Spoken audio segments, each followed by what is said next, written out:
Talk with Teddy starts now. You picked a topic, I picked a guest. Remember, like, share, and subscribe to my YouTube page, Facebook, and more. You're listening to Talk with Teddy on WLFE DB Radio Network. Please check out our website at WLFE-DB.com.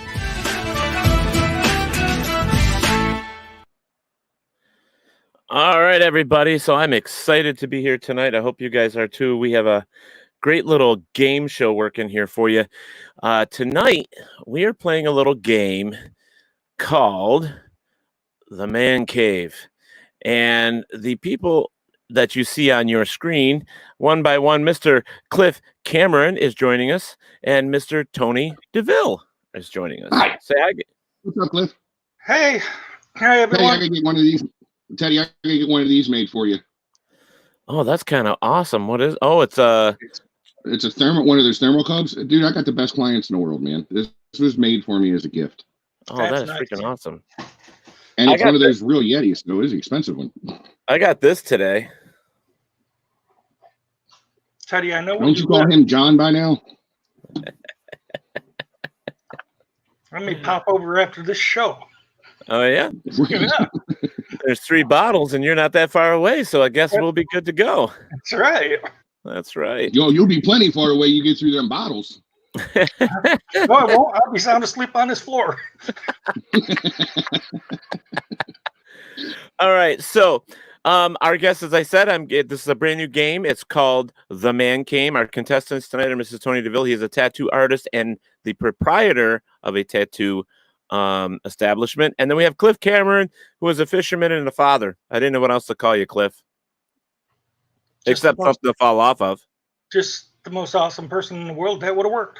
But I'm too modest to say so myself. All right, guys. So I'm going to say this in the beginning. Please make sure you like, share, and subscribe to Talk with Teddy on Facebook, Instagram, and YouTube. We're trying to get our YouTube up to 100 likes so that we can actually call it Talk with Teddy, because right now it's a whole bunch of freaking letters and numbers and shit that we don't want. So, got some comments coming in already. We have Mr. Nick Muley, who says, hello all. Robert White, he says, you think you will make it to the floor, Cliff? Yeah, the floor is just down. I can fall down. I was going to say, that's guaranteed gravity. Yeah. I don't have to do anything for that. Yeah, I wrote a song back in '99 called Drink, Drink, Drink Till You Can't Fall Down. And the reason it says that is because you're already on the ground. That's right.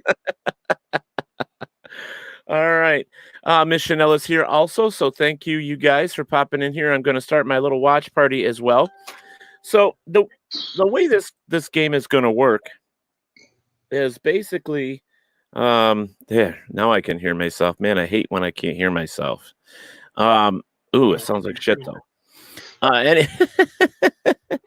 Anyways, the way this works is, I'm going to be giving them a topic or a word, and then they're going to give their opinions. And the opposite, like his opposite would be like if I give Cliff the word and he comes up with what his definition or what he thinks it is, Tony will have a chance of stealing that by either agreeing or disagreeing, and which means that one of them will get a point on this.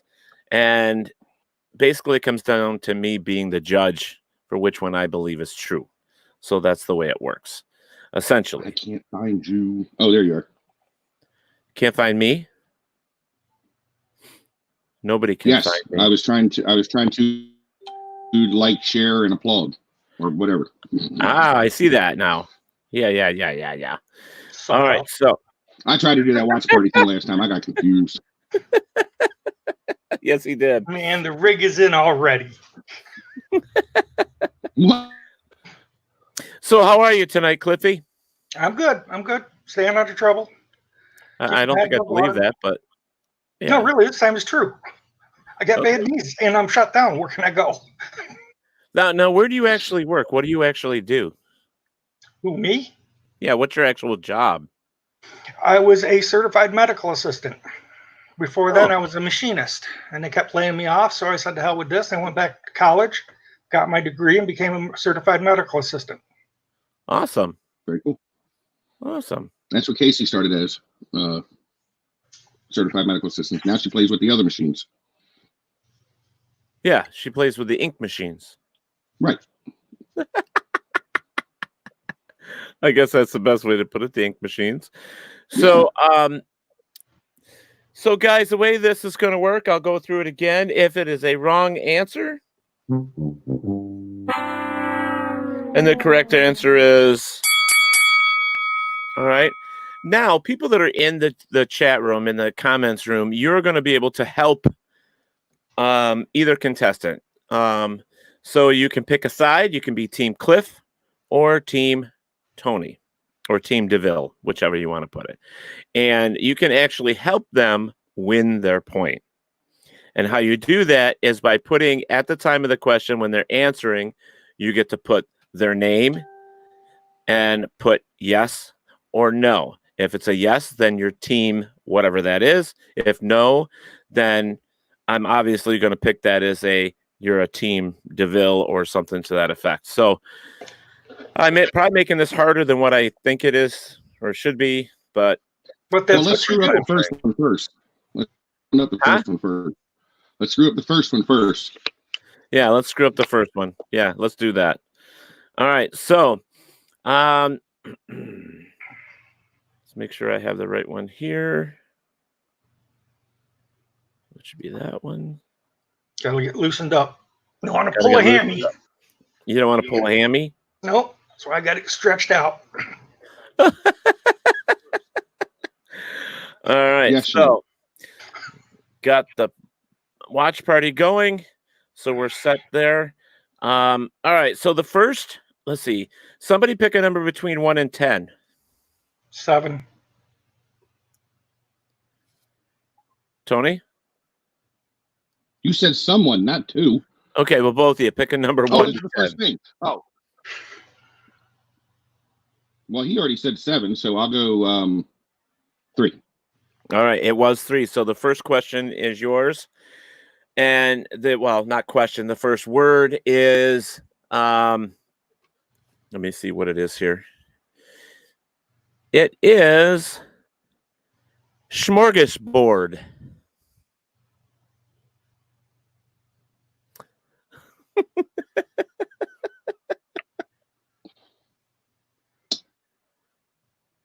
What am I supposed to do again? You're supposed to give me the answer or your idea or opinion of what smorgasbord means. Which way do you want that to swing? That could be no, I better not say that.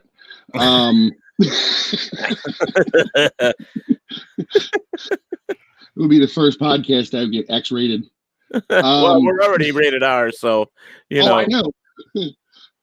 I thought I was the start of that. A smorgasbord, just a lot to eat. A bunch of things laid out in front of you for your takings. Okay, Cliff? Well, the very first thing that popped into my head was the Partridge Family. I'm not that old. When Danny goes, it's a mortgage smorg. So that was the very first thing. But smorgasbord is more than just a whole bunch of food laid out. It's food from, different sources and countries. So you get to try different cultures at a smorgasbord as opposed to just a buffet. Wow. That's like scientific and shit, man. Partridge Family. Yeah, I guess. Wow. I'm gonna go. Yeah. I'm gonna go with Cliffy for the first one. Yeah, no kidding. Good job, Cliff. Thanks, man. Don't get used to it. I'll screw it up. I already forgot we were playing a game halfway through the first question. He's back with this game. Oh my God! Since Cliff got that point, we're going to go back to Tony. The word is noodling. Oh well, it's when you catch you reach down into the creek or the river and You grab the catfish from the mouth or the inside and pick it up barehanded. Cliff? Did you say noodling or canoodling? I said noodling.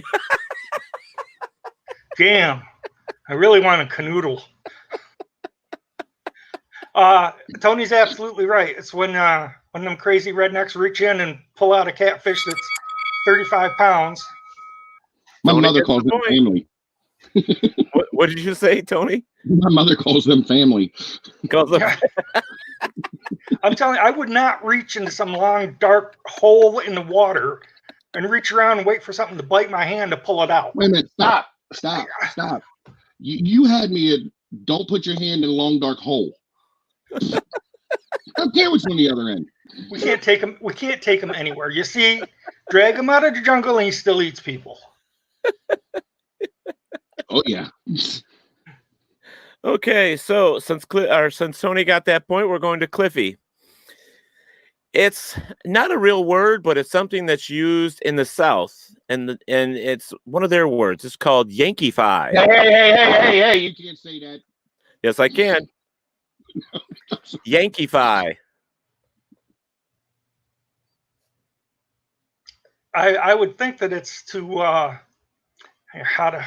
You know what? I'm not even going to try to make it politically correct. Pussy something up, make it easier for other people because down in the South they're real and they think Northerners can't do what they do, so they Yankify it up so that they can do it. So you think it's like opposite of what we call Cowboy up. Tony? I disagree. Ooh. Nobody asked you. Actually, yeah, I did. So what is Yankee-fy to you? I think Yankee-fied is when you're from the South, you go north for a bit, and you come back home, and you're putting on airs or whatever like that. That's being Yankee-fied. There you go, Tony. There's another point for you, brother. Tony, where do you live? I'm not telling you. I see how the glow of the computer screen comes off your face. Ain't no fucking way, man. I will come and haunt you. I don't. You think I'm wearing sunglasses at night because I'm cool? How do you think Teddy met me? He was on a ghost search, and there I was. Right. You are pretty white, Cliffy. I mean, I know, come right? on here. You know. So let's see.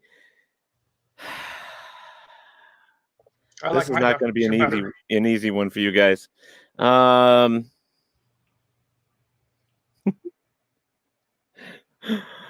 just wondering how far in advance I should go with some of these words already. Don't be scared. Don't be scared. Don't be scared. I'm trying to behave a little bit. Knock it off. No, all right, we'll go easy on this one. So Tony got the point. We're going to Cliffy. What does caramelized mean? Caramelized? Yes. It's when you cook something down like onions and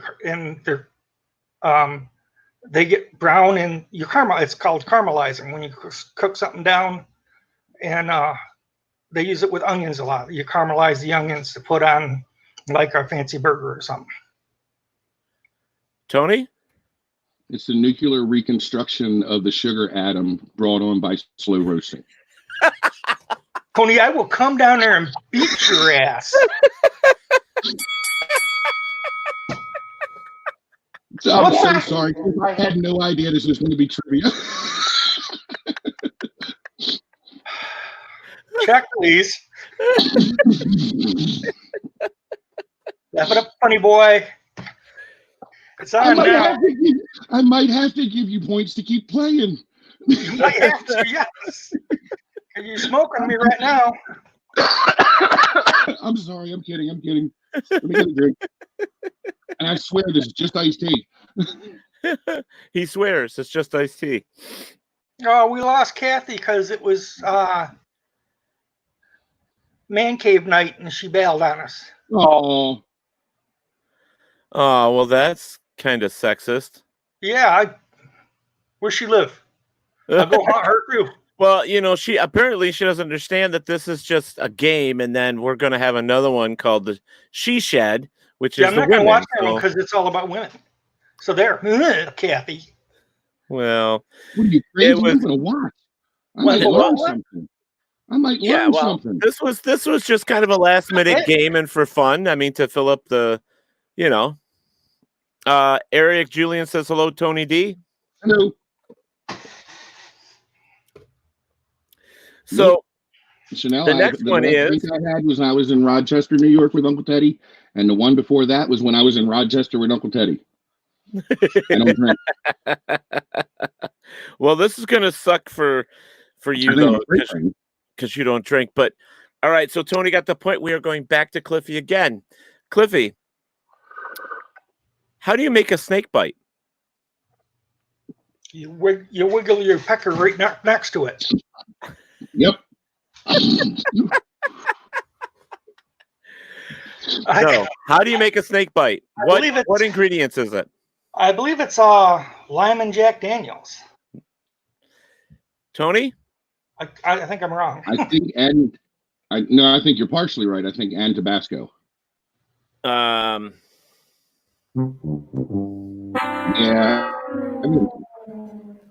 You're both wrong. A snake bite is tequila and lime juice, I believe. Or no, it's shit. We get the point. Yukon Jack, and lime juice. Oh, okay. Yeah. It doesn't even sound good. All right, the next question we'll go to Tony since we've been going to Cliffy.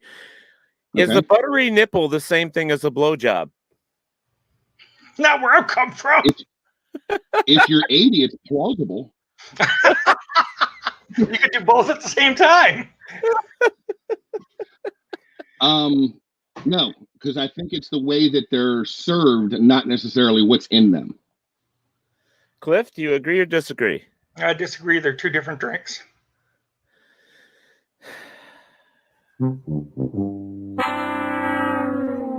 The only difference between them is the blowjob has whipped cream. Oh, but I thought the buttery nipple was supposed to be served between the chest, and the blowjob was either out of a guy's lap. No, I'm being serious, honey. Did we just work in some fucked up bars?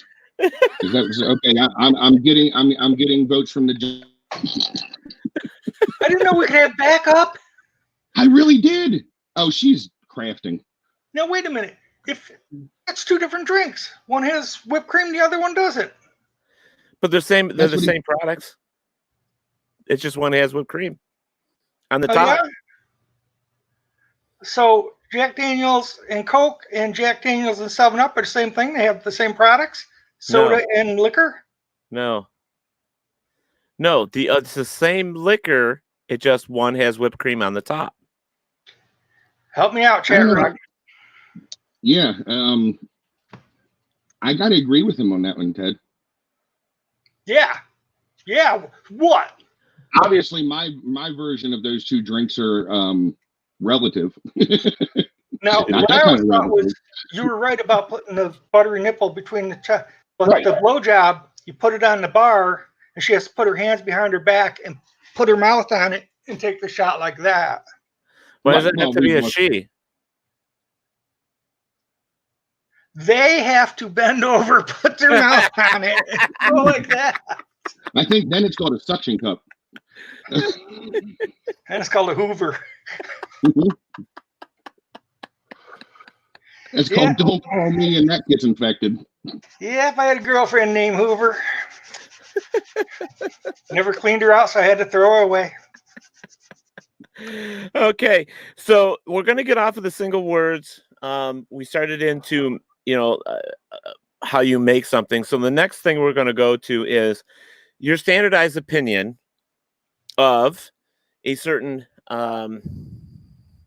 we're not going to do politics, and we're not going to do religion. So those two have already thrown out. But this is going to be more like if somebody says something to you, we tend to think it's something different the way it's presented to us and the way they talk. Or it could be a thing that is different. I don't know how other to explain it other than when you talk to people about politics, they stick on this side, and then you have the opponent over here, and they bicker back and like a forth. left and a right. Yeah, Right. Just So it's a this versus is kind of thing. right. So this is like that sort of. Okay. Now, see this game, guys, is this was just kind of like thrown together in the past couple days because we didn't have a game for us. So tonight we're winging it to see how it's going to work. Hey. So we're guinea pigs. It also just gives us an opportunity as in friends to get together. So not my first time. Yes, that too. That you got together with friends, or that you became a guinea pig? Both. Both. Both. So I don't know how I'm going to do this because this is tougher than I thought. And Robert says exactly, Cliff. Well, of course, Robert is an intelligent man, unlike our host sometimes. Oh, the shock and the horror.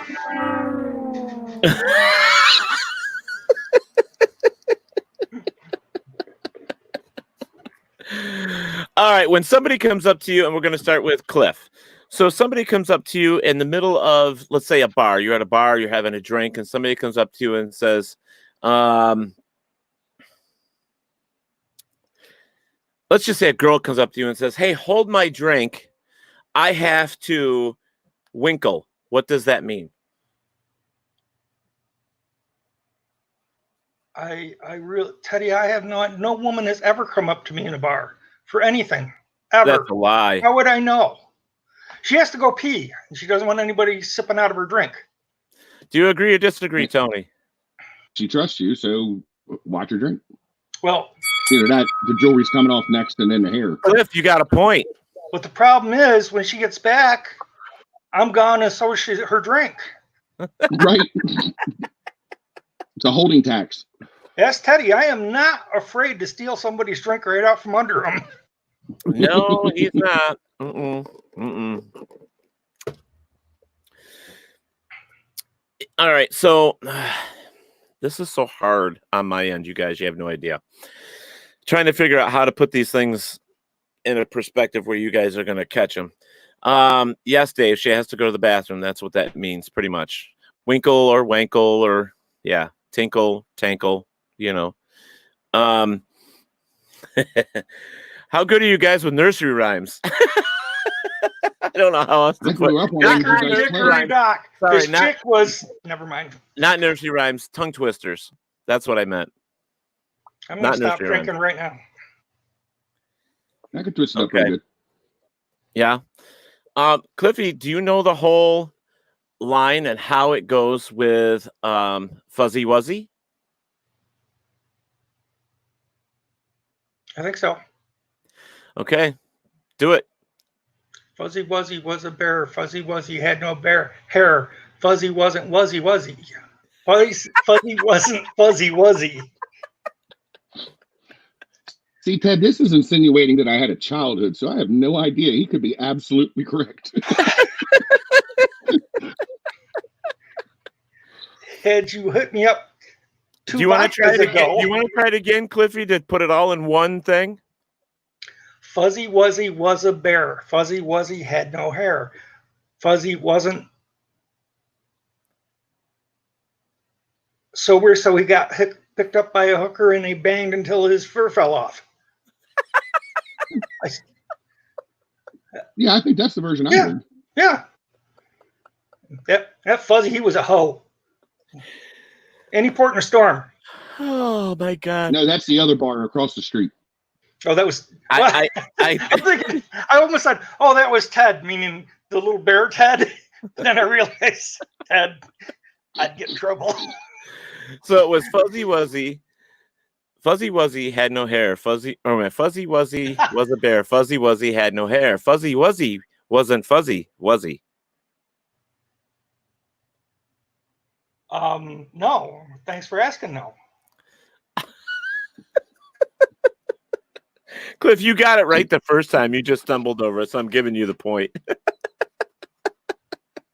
Hey, wait a minute. Ding, ding, ding, ding, ding. Stephen Brandt's on here asking me how much I've had to drink. Not enough. No.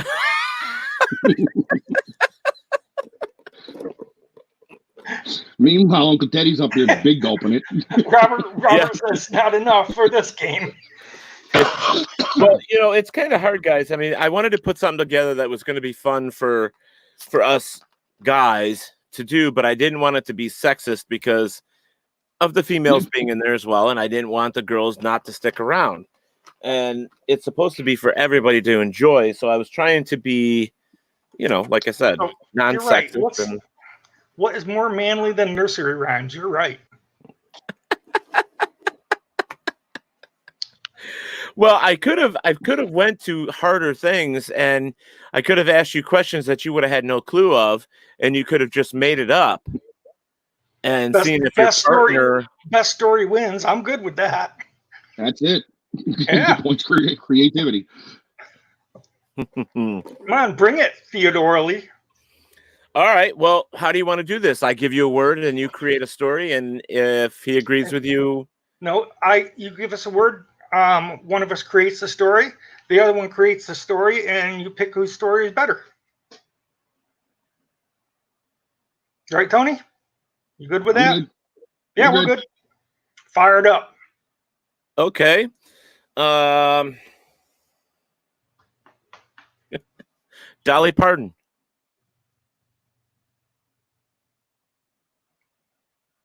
Who wants to go first? Who do you want to go first, Cliff? I mean, go ahead. You go ahead, Cliff. You said we're good with it this way. You go first. Dolly Parton? Yep. Did I ever tell you about the time I dated Dolly Parton? No. Every time we went out, I had to go in and I had to get those biggest drinks that I could find to bring over to her because she liked to drink. And then she had the problem because they would hit her equipment. So then I had to be the one to hold her equipment down so she could drink. It was exhausting dating her.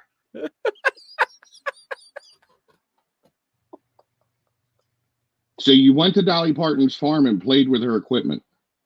No, we went. See, you're not even fine. We went out.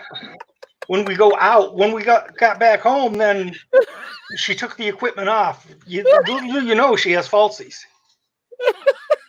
Look real from my point of view. Always looking up. Cliffy, I love this story, but Tony, how are you? I want to hear your story. You dated Dolly Parton once, huh? That's great, Cliffy. Well, more than once. I got tired. You ever wondered how? See, I'll let you in on a secret where the big money is, but it's for the elite artist. And I have certain clientele, which normally they sang about islands in a stream. I can't say any names because I signed non-disclosure agreements. They come in and they get these cosmetic tattooing done to hide scars and everything. The reason Dolly Parton keeps looking younger is because he gets a younger Dolly Parton face tattooed on her old one, and then we just pull the excess back, and that's how she keeps looking younger and younger. Okay, so it was suggested that in the chat room that we allow the viewers to pick. It works for me. Okay, so if you like Tony's story, then put Tony. If you like Cliffy's story, put Cliffy. Or Cliff, I'm sorry. And it's Cliff by a landslide. Oh, wait. I believe it. Nobody said anything. Come on, this is class participation, kids. Lipo lift and That's right. You're the reason I'm riding around on a three-tread tire. Oh, wait, no, that's further in. We got one Tony and one Cliffy so far.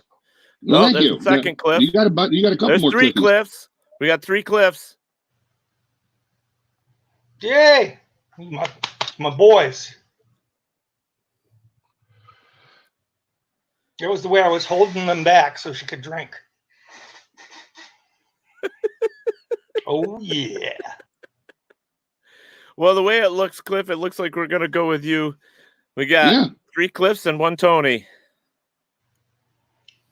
3 Cliffs Cliffs, and no Cliffs sheep. and no sheep. That's my boy. Dad, stay out of the field. I have to tell a funny story. Since you brought that up. You guys know what challah meat is? And that's Yes, not a I do. Baltimore slang thing. You know, the halala or whatever it is like Yep. that. Mm-hmm. One of my delinquents, our DeVillians, gets home from prison. This is a true story. He's walking up the street, and he's been out of prison for about 4 months. The Cocoa Mart up the street had changed to Middle Eastern people to serve the halal meals and such. He comes hauling ass back down the street with his ass on fire and his head catching to tell me that they're selling skinned dogs and they're hollering it.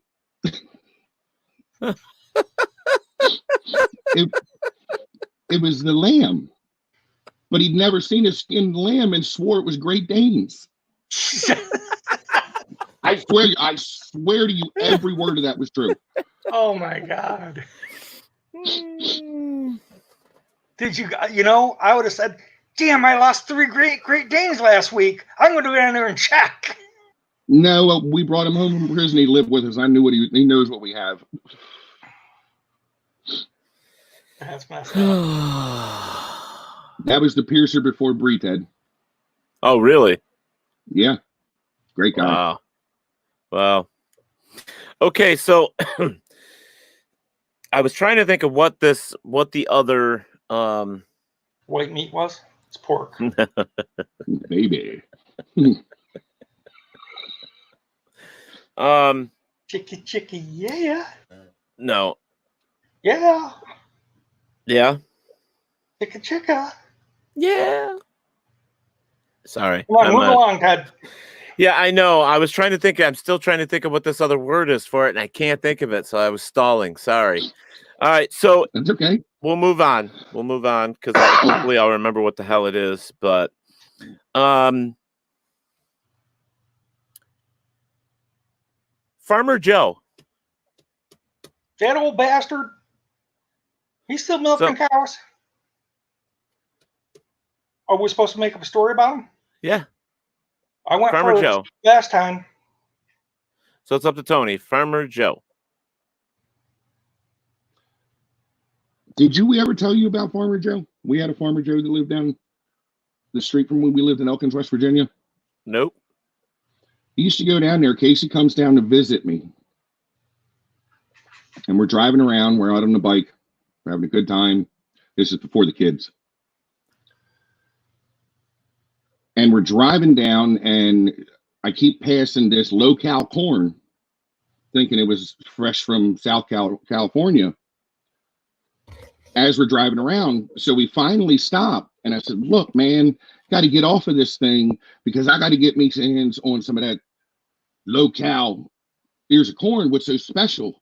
And the guy looked at me, and he said, well, I'm Farmer Joe, and it's called local corn.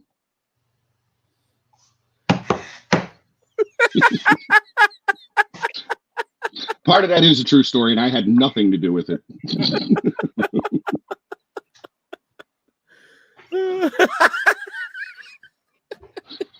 Pointing at your helper? Yeah, my handler. Wow. She said, I am not in this shit tonight. Uh-oh. So, Farmer Joe and his family, they always went to church. So, he had 3 kids that were tenors. They could hit high notes like you wouldn't believe. And he had one son that was a bass. And the pastor came up to him and said, how come these 3 are tenors and you're a bass? And he says, because I never hooked up the milking machines to my, and they did.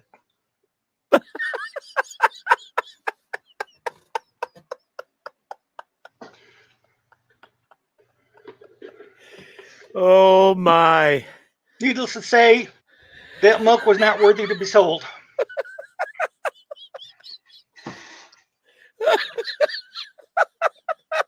Tony's just gonna keep looking at the ceiling. Maybe he did. No, because there's a lot of, you have to understand, there's a certain amount of floodgates things have to go through my head to get out of my mouth. Doesn't always work. Okay, guys. Because I don't you have do that realize problem. In the comment room, you do Team you Cliff do or realize Team that the guy Tony? was Come on, singing guys. bass. We have Could have what? hooked him on his doodads instead of his ding dong, and then it could have pulled him down instead of back up. And if they do two of them, they could have been soprano. Yeah, but they only used the Willy Wonkas, and they melted their chocolate bars. That's what I'm saying. They weren't creative. They weren't creative. Their family tree goes straight up, no branches. Looks like a telephone pole. Is where mine's kind of a bush, just low. Okay, guys, I need your answers. I need you guys to vote. So, Team Cliffy or Team Tony? Cliff, that was messed up, but funny as shit, says David. Ain't they? Steve says Cliff. We got 2 so far for Cliff.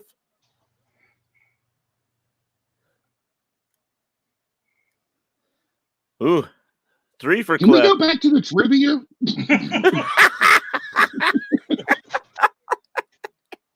We got 4 for Cliffy. Does that mean I can pick the next you got game? 0 for Tony. That's all that matters. Yeah. Does that make I pick the next game, Ted? What's that? I mean, I can pick the next game? What's the next game? You have to tell one of your most embarrassing moments, and whoever is funnier, they win that one. I don't get embarrassed.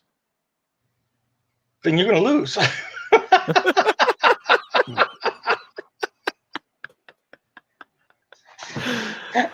Well, I do have another word for you, or our new thing to tell a story on. So, and Okay. we'll start with you, Tony, or actually, yeah, we'll go with you because you lost that round to Cliff. So we'll start with you. It's Mud Puppy.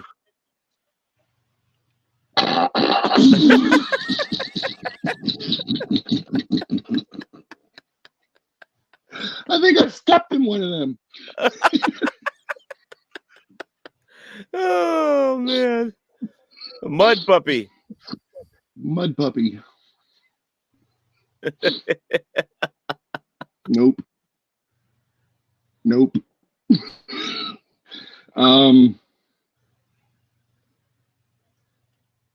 I cannot think of any literally and not get myself in some kind of real trouble. Cliff, I'll pass to you if I can.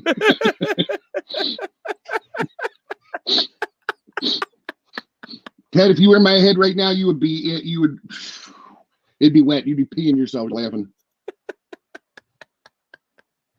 So this northern kid comes down south, and he's talking to his southern buddies, and he goes, is there any action around here? And they start snickering each other and go, yeah, we can hook you up. So they take him down to the river, and there is the ugliest woman you could ever see, but her body was smoking. So he's like, yeah, all right, I'll throw a flag over her face, do it for Old Glory. So he gets in, he starts doing it, and all of a sudden she just starts rolling around in mud, and the southern boys are laughing their ass off.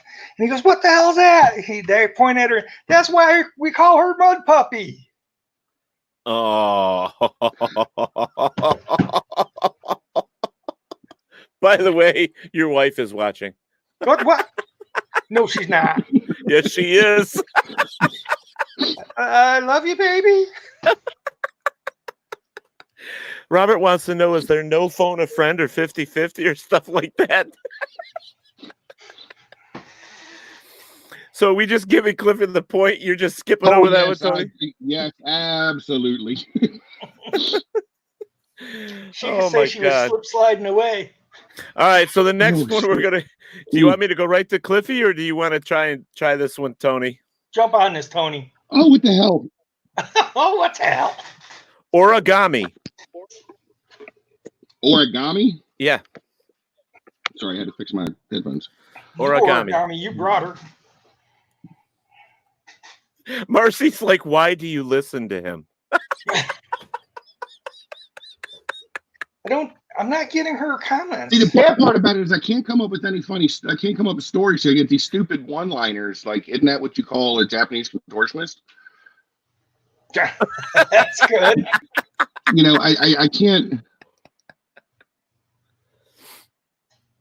So there is an old ancient Chinese proverb. And I don't remember what it was, but origami. Ta-da. I don't know, man. You got to go.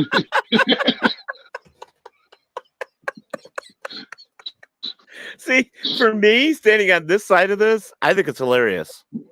But that's just me. So that's your shot, Tony, is it? Or do you want to? Oh, yeah, I can't. There's no way. I can't tell a story. I just can't make up a story that fast. I just can't lie that fast. Man. Can I tag in?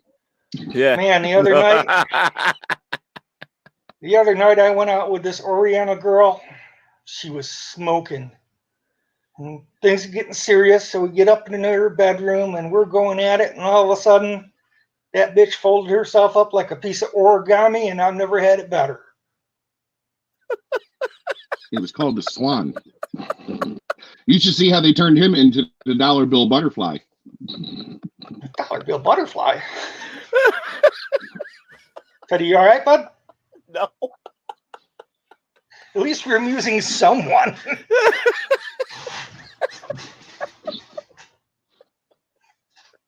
Okay, guys. Oh my God, who's gonna vote here? Oh, for Cliffy or for Tony? Oh my God, that was funny. Oh, Nick, thank you, but I don't deserve anything, man. I am not good at stories. Tony's gonna be like after Tony's like, I'm never playing another one of those stupid fucking games. Oh no, I'll do it. It's not that I can't tell a story. I just can't come up with it on the spot. Cliff seems to find a lot of smoke. Right. Well, when you're as hot as I am, smoke follows fire. Jay says this is funny as hell, so he's having a good time with it. So, Cliffy, you get the point. Go, Cliffy. Go, Cliffy. Ooh, ooh. All right, so Tony. Yes. I think what we're going to do is I'm going to give you guys a word, and you guys have to come up. You have to use the word in a sentence. How about that? Okay. Does that work better? Sure. Okay, blue balls. See, now I can come up with a story.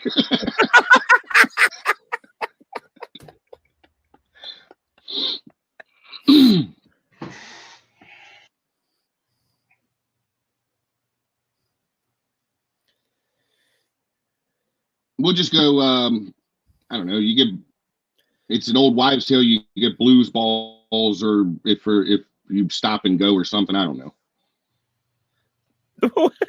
Well, that was a really good one, Tony. I don't know. I'm go with that one. Yeah.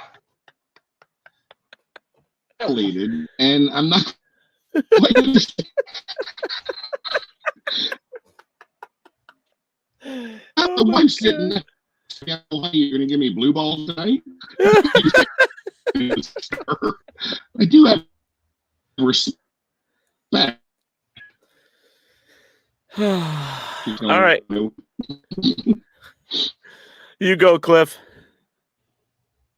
Uh-oh. Okay. Dave and Sue were out having fun. They're not little kids, they're tweens, call it that.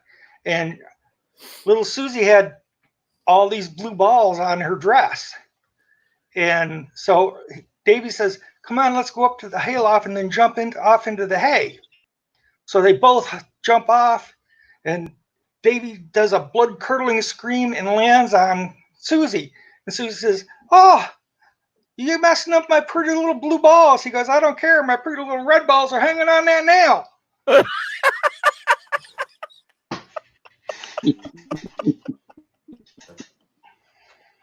You're right, Tony. You look like you passed out there for a minute. Oh no, I was just readjusting. You guys have desktops. I have a laptop on a pillow. Yeah. Do you have your Ethernet connected, or is it just Wi-Fi? No, that's Wi-Fi. I'm not paying enough for that shit. Oh, I'm just checking because once in a while you freeze up on us. That's why I'm asking. So. Oh, I'm sorry. No, that's all right. If you could plug it in, that would be great. But if you can't, we'll just deal with it. Sorry. Okay. I will next time. I will next time. I have a Shut up, Brant. Oh my God, Cliffy, you're killing Tony tonight. It's a long sentence. All right, so we're gonna start with Cliffy on this one to give Tony some time to think. Use the word salami in a sentence or a story.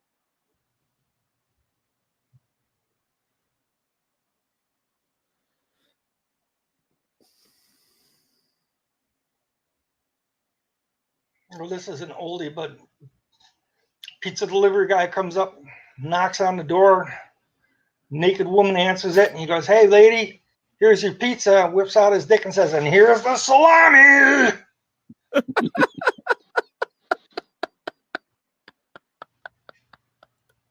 Oh, Cliffy. I just think on taste, if I say I had a salami sandwich for lunch, I think that's a winner. That was really old.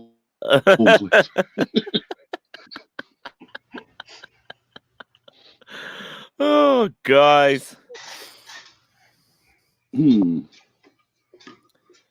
Oh man, this one isn't working out for Tony so well. I really feel bad. No, don't feel bad. No, I'm feeling bad because I'm almost out of my drink. It's got nothing to do with you. My drink's almost gone. I'm really feeling bad about that. I'm starting to see my free tattoo slipping away. That's all right. So is most of America. It doesn't matter. Do you want to be the first person back in the tattoo artist chair after 6 months of break? I come down and go, oh no, get the hell out of my shop. It's not riding a bicycle, guys. You got to practice right? all the time. Oh my God. Honestly, the one person in the world that will not let me tattoo her is the one I can tattoo, and she can't figure out what she wants. Mad props to you. I am just not artistically inclined, and I couldn't do what you do. That's okay. And it's it's just beautiful art, and I really love it. I do too. Nobody asked you, Ted. Because it's great. I love it. Thank you. We might have to do a touch-up, but it looks good. You just want to get touched. Perv. Okay, maybe that too. I said salami at the end. There you go. It'll come with a pizza. Mark Sheldon France says, hello, what's up, Tony DeVille? That's my IT guy. That's my brother. That's one of my bestest friends, man. I can't wait for you to actually meet him. You guys, him, and Big John, peas and pods. Cool. Man, you'd be great. Cool. Okay, so we're going to take... Go ahead. I said he's got a hell of an Iron Man half sleeve we're attaching to a Matrix half sleeve. Oh, cool. Yeah. Oh, yeah, it's a blast. We're 300 hours in. Wow. You're going to eat it while you're on there? No, that's rude. She makes this vanilla bean Godiva pudding that's yummy. I got a little excited. So Cliffy, tell us one of your most... Just a minute, Ted. Tony? Yes? Eat that shit. Eat that shit or I'm coming down and eating it for you. Oh, it definitely won't make that. Go ahead, Ted. What? I'm sorry to interrupt. Why don't you tell us a story, one of your most embarrassing moments? I don't get embarrassed. Oh, sorry. That was my Tony impression. There's a difference between a psychopath and a those other idiots. We'll pass on that. So this was PM. Okay, pre-Marcy. I was with my my ex at the time, and we're driving around, and we're looking for a place because we want subs. So I pull into this little deli place, and I order her turkey sub, and then I order myself a ham sub. And the guy goes, "Oh, we don't make those here." I go, "What kind of shithole deli doesn't make a ham sub?" And that's when he pointed to the Star of David and said, "A Jewish one." True story, swear to God and to heaven, I actually did that. I canceled Joyce's order, I turned around, and I walked out. Okay, if we're considering that an embarrassing thing, because I just turned them as life lessons. Bought my first house down a half mile from Fort McHenry. That one, Star Spangled Banana. Star Spangled. Never mind. Francis Scott Key. Yes. This is the mind kicking in before the mouth starts. What was I talking about again? See, that's proof that there isn't really a mind. Oh, no. Okay, so we're my friend. We call him Donkey. I'm 19, just bought my first house down there. We're rehabbing the kitchen. Rehabbing the bathroom. Put new floors in, new ceiling, the whole 9 yards, new fixtures. We're with our hands and all that. So now we're sitting around to prep the floor. And I'm sitting square on the floor at about 4 o'clock in the morning, and I'm scrubbing all the extra paint and everything off the subfloor so we can get a nice contact. As he's not paying attention and kicks over the gallon of goof off that runs down through my britches, gets caught up in my sweatpants, which is why I never wear sweatpants ever again, and hold all this chemical goof off up next to my doodads. And I stripped and ran outside because the only place we had a hose was in the middle of the street. And Butterball Naked was saying I had a lot on. Man, dude, that sounds like a sticky situation. Oh, I even have one better than that. I have one funnier than that. Casey and I were rear-ended by a tractor and trailer in 06. And that's where I have a lot of my neck problems and things like that. No, I didn't get paid.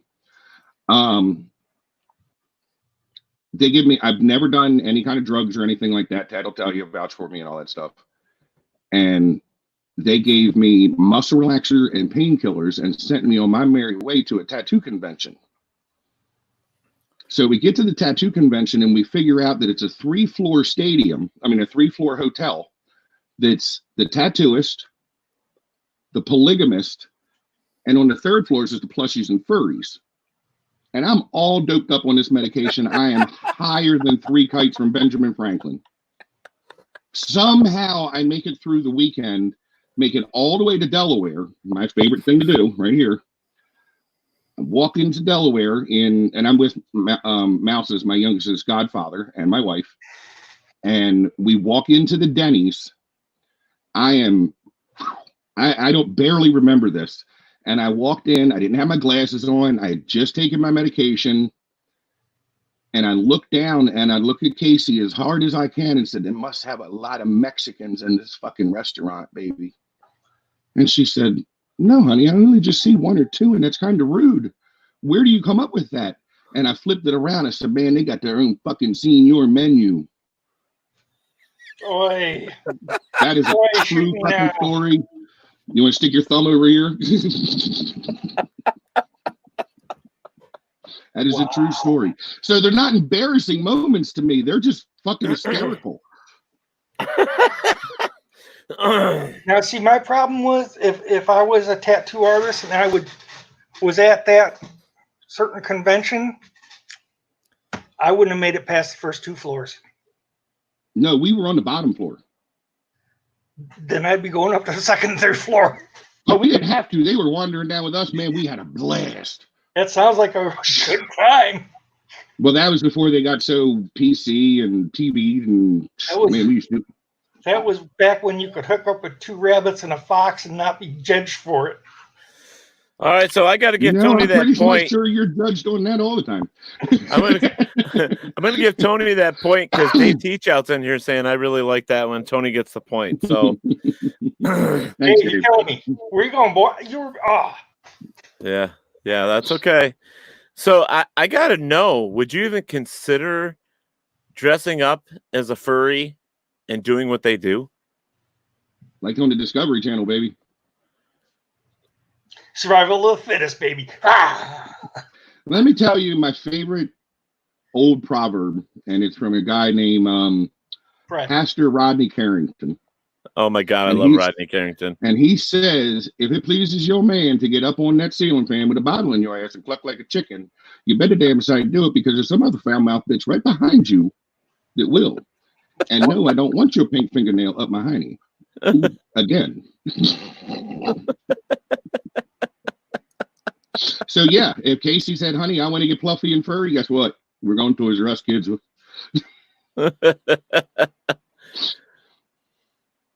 Cliffy, what do you think? Because I mean, dressing up as like a bunny rabbit and going up and doing the fake animal pumping a wolf or a whatever. Ted, what do you think? Ted, stop. Ted, you promised that would never leave the bonfire. Damn it. No, they were the real ones. He's talking about dressing up like one. Oh, shit. Never mind then. We're good. Yeah. See, I'm pretty safe, because if I came in dressed up like a bunny, yeah, my wife would say, get the fuck out of here. Go get dressed. Ask Tony about the after hours at the studio with Scoot. Just mention Ebola. Ebola on a certain part of the male anatomy. I don't remember that one.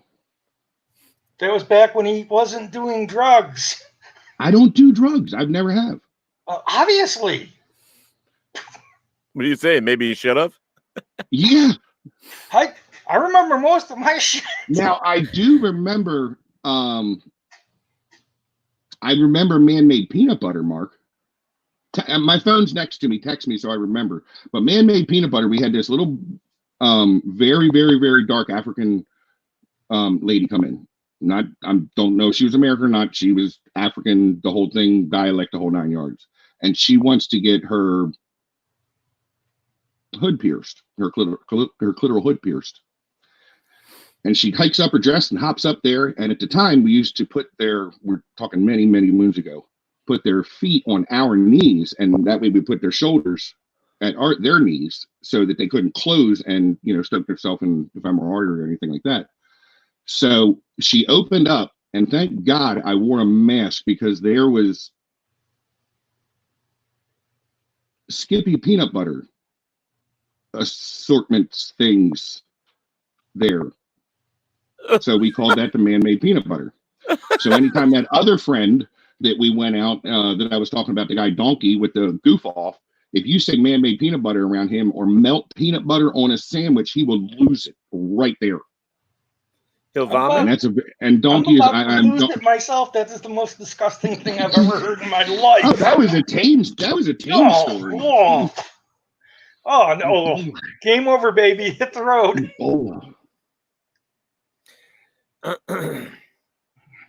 This show took a turn. Yeah. Sorry. Cliffy and I. Funny instead. Cliffy and I actually have a story, but no, we don't. Sees it. Oh, we don't. But he sees it different than I do. Because I'm right and he's wrong. When Mr. Fisherman comes to you and says, hey, let's go fishing, let's do some ice fishing, I'm like, okay. I've never really done ice fishing. I wanted to learn how to do it. I mean, I've been out there fishing, but like normal fishing. So Cliffy says, yeah, I'll take you out. I'll show you the ropes. So Cliffy and I, we get in the vehicle and we head out and we go to, I believe it was Canandaigua Lake, right? Is that where it was? Was Canandaigua? Honeyer Lake. Honeyer Lake. Yeah. And so we're at Honeyer Lake, and it's cold, colder than a witch's tit. I mean, it is cold. And the wind is blowing. And when you get on the lake, it's so open that it's blowing even more. It feels colder. You know what I mean? So, Cliff, before we Cliff has got these boots. I think they were white or something, right? They were white and you pumped them up or something. They were Canadian maple. Army Mickey boots. You blew them up and they had bladders inside of them, kept your feet really warm. Right. So Teddy didn't have anything like that. But anyways, I wasn't as sophisticated when it came to fishing like, Mr. Fisherman Cliff. And so he's pumping up his boots, getting all set to go. He goes, just follow me. And I'm like, okay. He steps down and starts to go across the ice and whoop, boink, right on his ass. And he goes, oh, you didn't see that. It never happened. So did you keep your ass warm when you fell on it? I said, follow me. I did not say, do what I do. So, in my defense, it wasn't that cold, okay? Because excuse me. Wait a minute, stop. You're talking about going out on ice and cutting a hole in that son of a bitch and putting fish shit down there, right? And you're telling me it's not cold? It wasn't as cold as he did. He said, because I've done it before. You're still standing on ice that you're digging holes in. It's fucking cold. Oh my God. Pull your diapers up and get along with the men. Man, I am right here on the fat ass Chesapeake Bay. So anyway, the wind was blowing and it cleared off all the snow off the ice. And that's why it was so slippery and I fell. And I'm thinking, well, it's not really that cold out. We go out and we're fishing. And, I got like 3 layers on and I got a hat it comes down over my face, and everything. Oh, I see where you're going with this. And Teddy has a baseball cap on. That's right. And I look over at him. Now for survival. And I'm like, what the hell is he? And he's got things on his ears that are just flapping up and down. Like wings. I go, what the hell is that? He goes, my ears are so cold I stuffed my gloves up inside of my hat to make earmuffs. I said, dude, the wind's blowing. You might fly away. So you're out a pair of $3,000 goose down things and you can't throw my man a set of earmuffs? Yeah. Well, fuck. I don't know about that. You said it was a friend. I never said it was a good friend. Right. I was going to say, would you woke up sore? If your ass was sore, would you camping? Would you tell anybody? Well, if he fell in, I'd probably pull him out.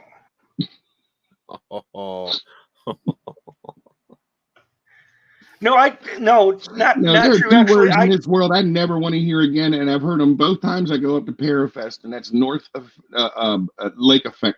Lake Effect. I called him. That's your mud's puppy.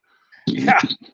I called him and I told him, Teddy, it's going to be cold. We're going to be on the middle of a lake with no windbreak. Wear something warm. And he shows up with a baseball cap.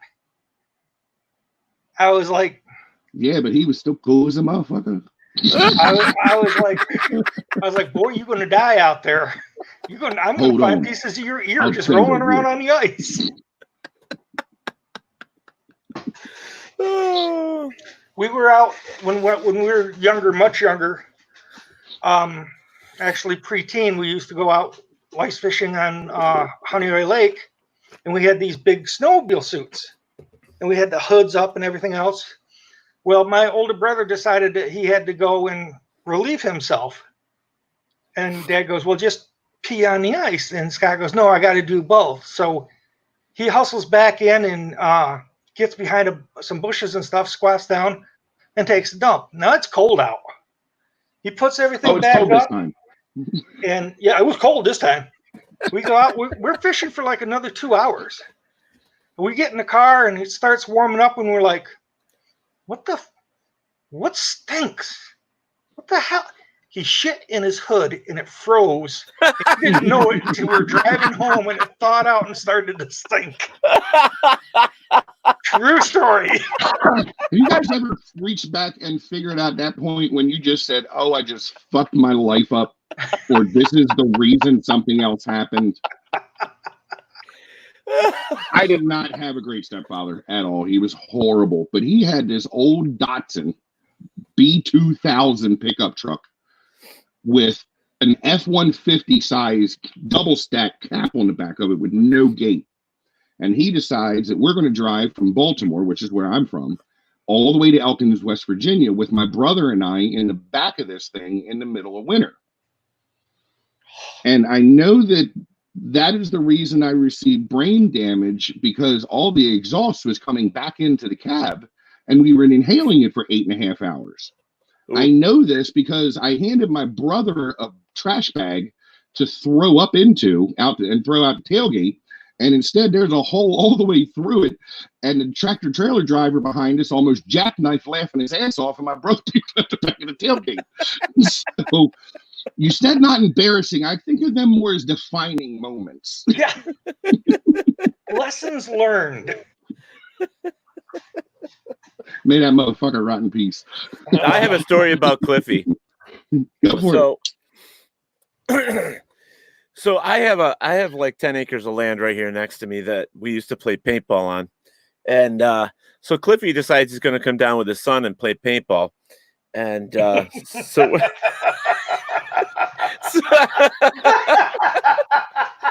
he's already laughing. Oh, my poor son.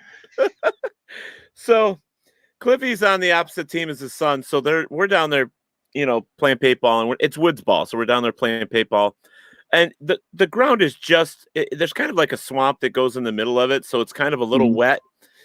And I remember at one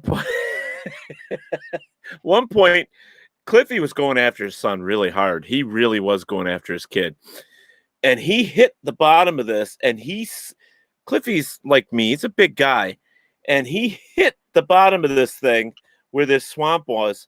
And he glided across the swamp, and the water was going out like this from the side of him as he's going, and water's going. He was skimming that water. I was laughing my ass off so hard. He gets up.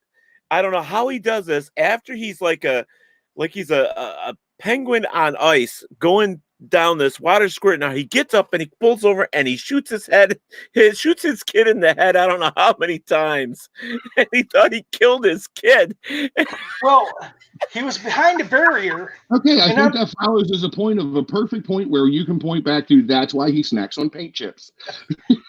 He was behind a barrier, and I thought, okay, his ass must be here, so I'm just going to put my arm over and I'm going to shoot him a couple times right in the ass. Well, it was his head, and I shot him from like 1.5 feet away, twice in the head, and I looked over and I seen him do this. I was like, oh my God, I killed my son. Oh my God, what am I going to tell his mother? Tell the difference between the bump on his nose and the crack in his ass? Or was he just that well camouflaged? That boy was mad at me for like the next 3 hours. After he got done with his coloring book subscription. Yeah. He didn't care who he shot. He was just after me after that. I'm from Baltimore. We just don't point guns at people. The best part about that whole story, though, even though he thought he killed his kid, it was like slow motion watching him hit that bottom. Skim across. It's like, how the hell? It's like that boy he could walk on water. Well, slide on water. I mean, it was just funny as shit. I got skills. Was coming up.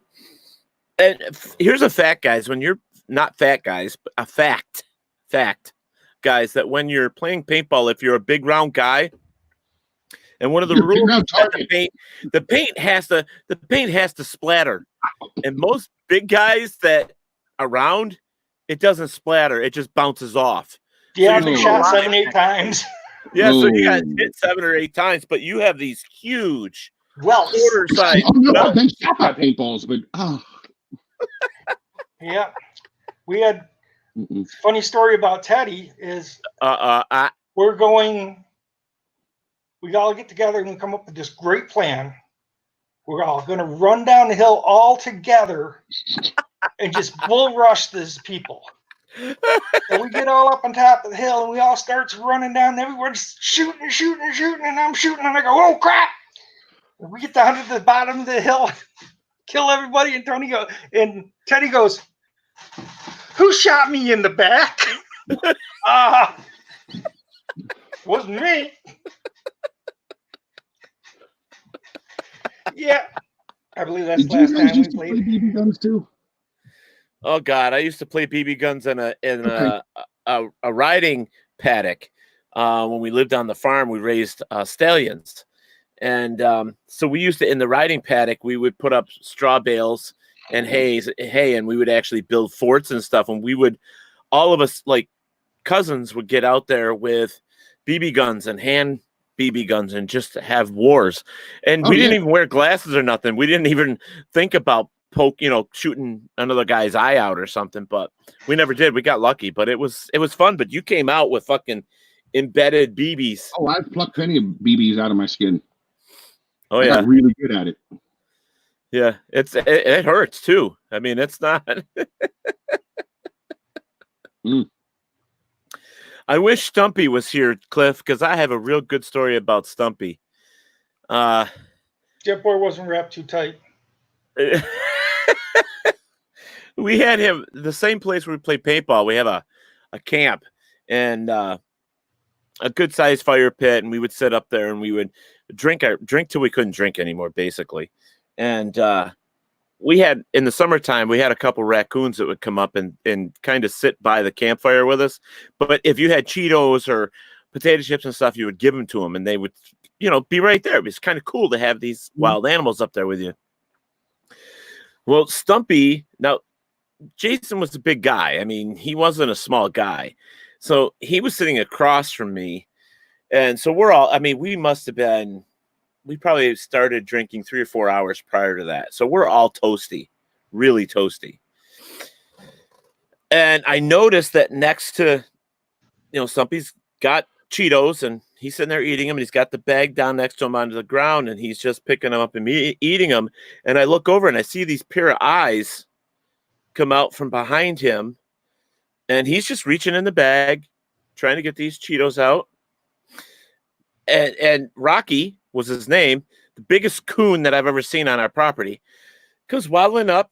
So he comes waddling up and he goes over and he starts sniffing the bag. And at this point, he's just back enough where Stumpy, when he puts his hand in the bag, he doesn't know that he's there. So he's putting his hand in the bag and grabbing and at this point, Rocky thinks, okay, well, I'm going to knock it over and I'm going to grab some Cheetos, some powder, cheesy puff thingies. Mm-hmm. At the same time that Rocky goes to put his hand in the bag to knock it over, Stumpy puts his hand down and he grabs a hold of his hand of fur. And he's like, what the fuck? Right? And I've never seen a guy that big scream and jump up on a top of a log so fast in my life. And he screamed like a girl. I mean, he hit one of the highest notes I've ever heard. Made the ballerinas jealous on how quickly he got up on that log on his tippy toes. He's like, holy shit, I grabbed something for it. I go, yeah, look next to you.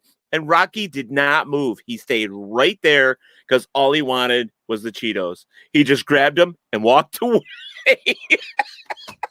Rocky grabs his Cheetos, looks up at Stumpy, he goes, bitch.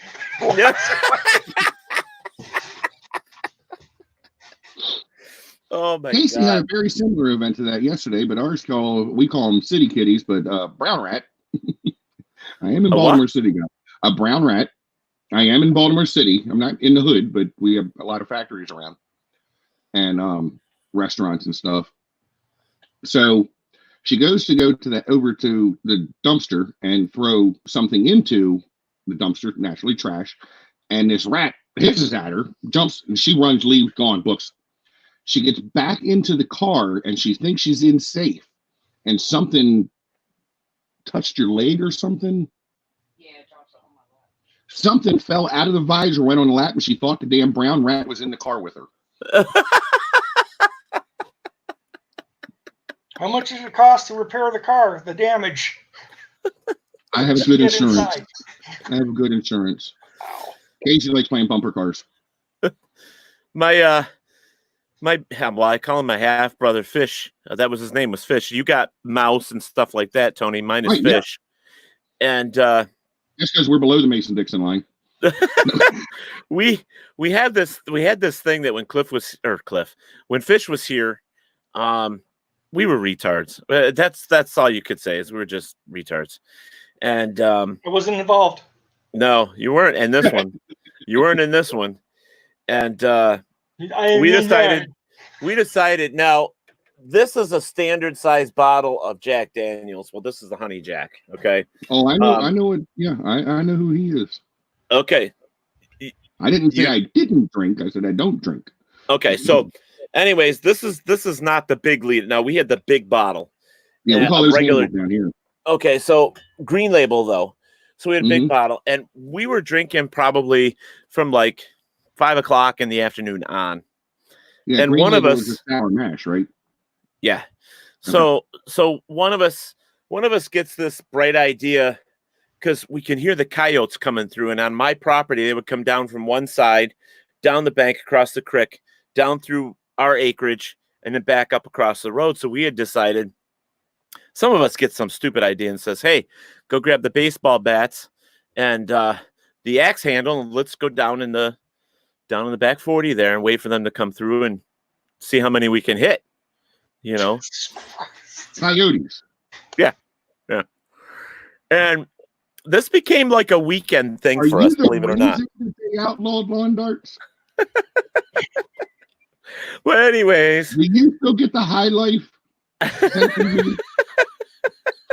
Can you find all 12 imperfections in the picture? No, come on, let me y'all meet me out in the back swamp later. Bring your sticks. We're gonna hunt coyotes. Yeah, goddamn. I heard it going frogging and shit, but I'm not going baseball batting for fucking coyotes.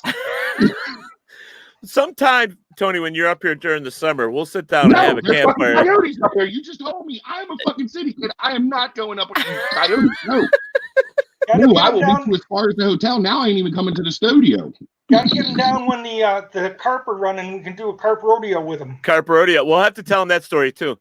But anyway, so we get this bright idea, and we're both like really not all there, and really trashed. So I remember Fish being at one end, and he says to me, because he's older and bigger than I am, he says, "Go down at the other end, and when they come by, run behind them, screaming and yelling, and get them to move faster." So I'm somewhere in your head you thought, "What a good idea." I did too. So I'm sitting and I'm trashed. I'm kind of leaning up the tree, just going, "Oh, what am I doing?" I'll be back, guys. I'm thirsty. Okay. It's like, I'm thirsty. I should get another drink. So all of a sudden I hear them. And so they 1, 2, 3. So there's like 6 or 7 of them. They all go by me. I'm like, okay. So I go to get up, and my foot is stuck underneath a log because of the way I was sitting. So I couldn't get up the way I wanted to. And so I slammed on the mud, the little paveway that they just went through, and they all stopped and turned around. See? There's a reason I'm on a Chesapeake Bay and I don't go swimming in the ocean. So I decide, well, if he's telling me that I can scare him, then I can get up and I can run at him with the axe handle and scare the shit out of him. So I get up, I got the stick, and I'm like, get going, get out of here. I'm going to knock you out. I'm going to kick your ass, blah, blah, blah. And they're all looking at me. They're not moving. And I'm not moving. So I'm like, yelling, "Fish, Fish, what am I supposed to do?" So he goes, run at him. I'm like, I'm not fucking running at them. He goes, just run at him. So I don't know where I got the balls from, but I started running at him. And these coyotes scatter, right? And they're not going down the trailway towards him anymore. They scatter. So here I am. I'm running.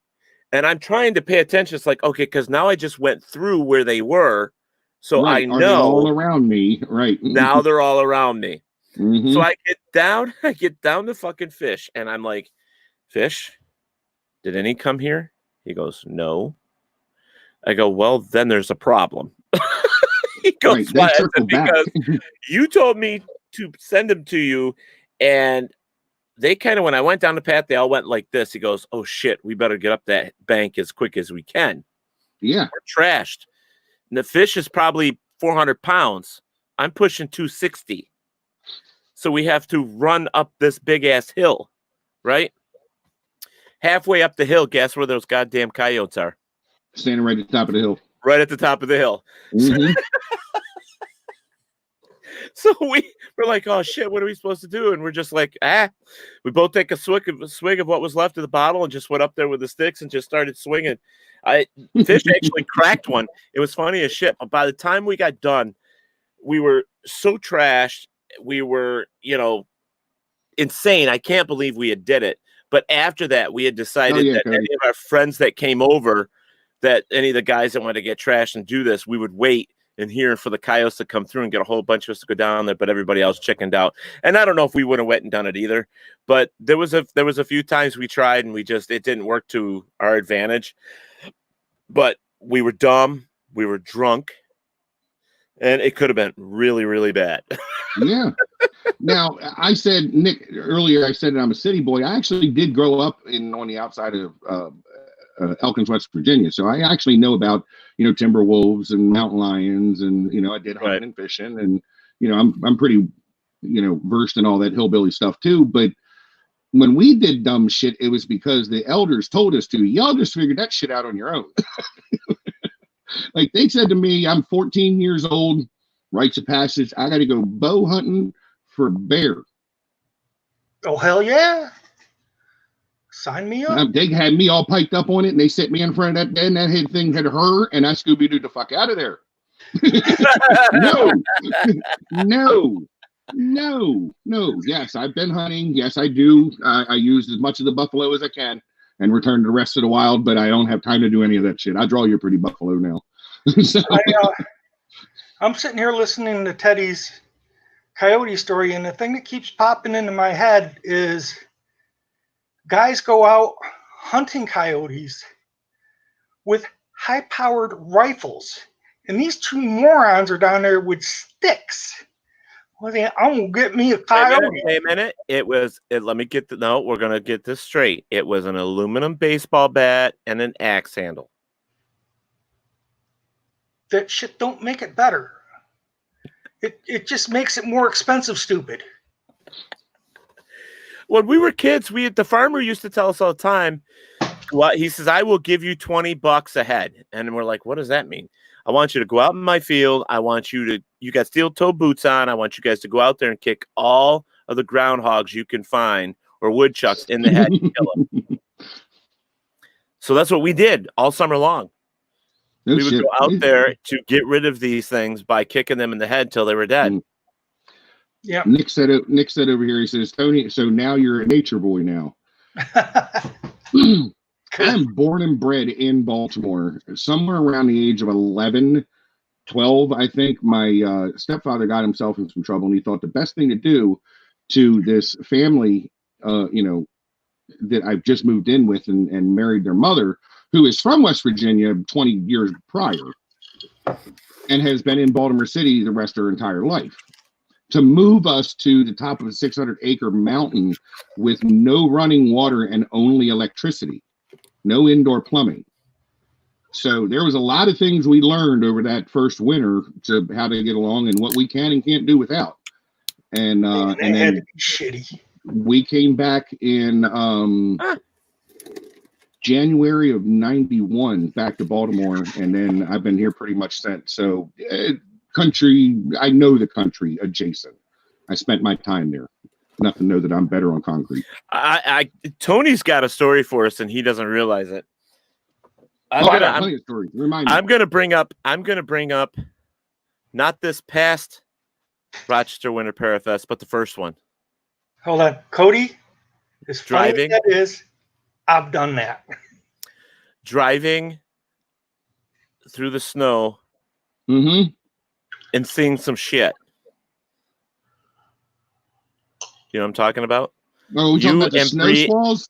You and Bree and Casey saw something every time you went down this road.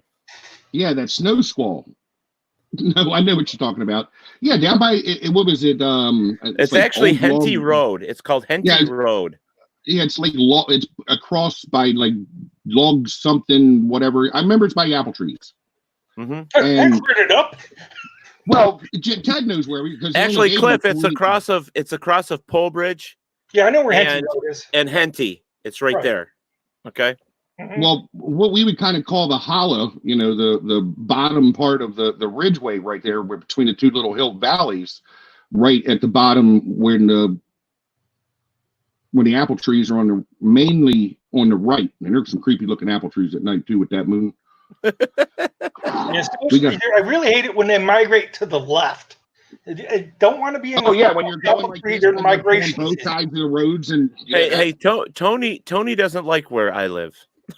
No, I don't have a problem with being there. I just choose to be down here.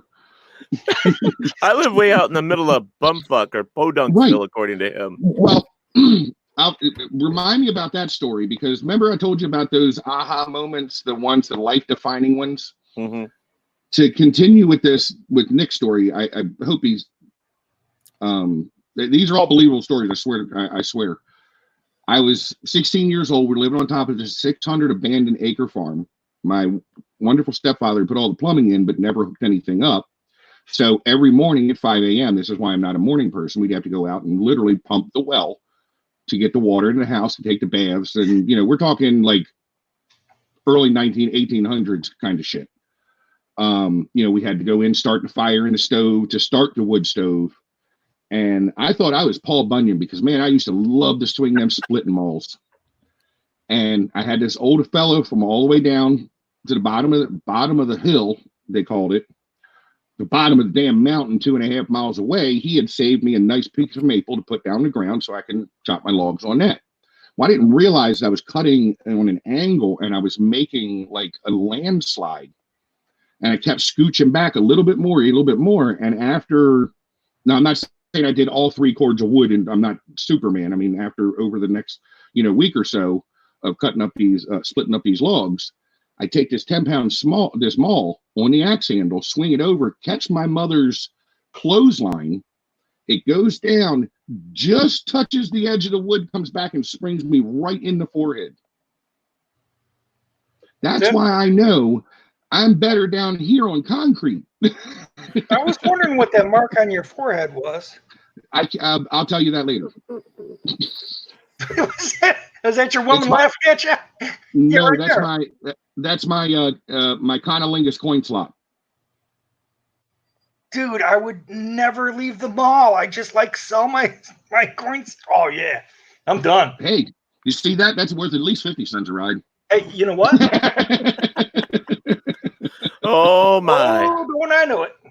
I had. All right, so go back to the other story. I had a bad plastic surgeon. I had some kind of yuckiness taken out of there, and it was a bad plastic surgeon. So yeah, we were going through. You guys haven't met Bree. She is proudly 4'11.5", and she is 10 foot tall and bulletproof when she's around me and Casey. And she's like one of our bestest friends. And she's our road buddy. We go up every year. So Casey's in the passenger seat, and Bree is leaning over both of the seats in the minivan that we rented to come up there. By the way, Ted said, "Hey, it's supposed to be 50 degrees all weekend. Don't worry about renting a 4-wheel drive." Second year 4-wheel drive. Hey, I didn't know. Rule 1 of life. Go through, and there was a ball that went across the street right there, right in the middle of where the gully is. And I said, "Did you see? I see that." And I'm freaking out because I don't know where I'm at. I'm scared half the mind. The trees are creeping at me. It's 3:00 in the morning, and we're on our way to a bar to go do some tattooing, and living the life. And we get back and we come out of there, and then me and Bree see it, and it's not only a white ball that shoots across there; it's a black ball with it. When Casey sees it, when we go back up the next night at 2:00 in the morning to start tattooing again, when Casey saw it, it was a very large gray ball. It was still a white ball for me, and it was still a black ball for Bree. but it was all the same thing. We described everything for the shape, how high it was off the ground. It was radiating light off of it and everything. But this was on Henty? Henty? yeah. You know where, That's how I know you're real local, because he's having me tell you that story. Okay, so everybody else on the chat side's like, what the fuck is he talking about? Okay, so the road in Avon, it's called Henty Road, and it's right off of the main route, which is 15 south. And if you're going 15 south, Henty Road's on your right. So if you go down Henty Road, Cliff, you know where I'm talking, right? Mm-hmm. You'll go past the cornfields and all that shit, and then it's going to dip down and come back up on a little hill and turn and come straight down to Littleville Road. Right. So that's where Tony was. So where that little bend is, that's where I was driving a 1977 Grand Prix, one of the big boats, really big cars. Mm-hmm. I was doing about 55, 60 around that bend. You're only supposed to be doing 35 or 40. When I got up at the top of that knoll, there was a black bear standing in the middle of the road, and there's snow. And I'm doing, I turned sideways, and I just nudged this black bear. I shit my pants because I thought he was going to come through the window.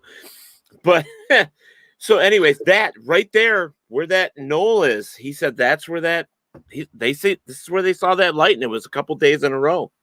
And it just went across. Teddy doesn't know the story of that, but what happened there was these three little Southern guys. You're not going to say salami at the end of this fucking story, are you? No. It does have pork in it. These three country boys were out there, and they were lonely, so they gathered up a whole bunch of pigs, and they're going to have some fun with it. Well, the pigs got pissed and spun around, and they ate the kids, and ever since then, their balls have been floating around the town just looking for another pig. Dave, you say you're going to teach me how to be a redneck. When I was down there, when I was in West Virginia, we started in junior high school, which was something new to us because that went from 7th to 9th or 7th to 10th or something. Yeah, 7th to 9th instead of middle school down here, which is 6th through 8th. And you could take down there as an elective was fly fishing. And you got credit for it. I'm dead. Guys, I'm dead serious. Go Hornets, Elkins Junior High School. They closed the 4.5 years we lived down there. And you can hear my Baltimore down here. The first years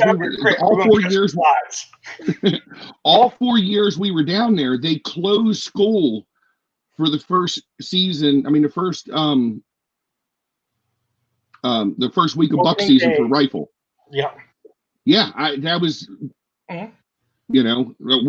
from Baltimore City. That's where I was my schooling. You guys go back and watch, there was old Charles S. Dutton movie called the HBO miniseries called The Corner.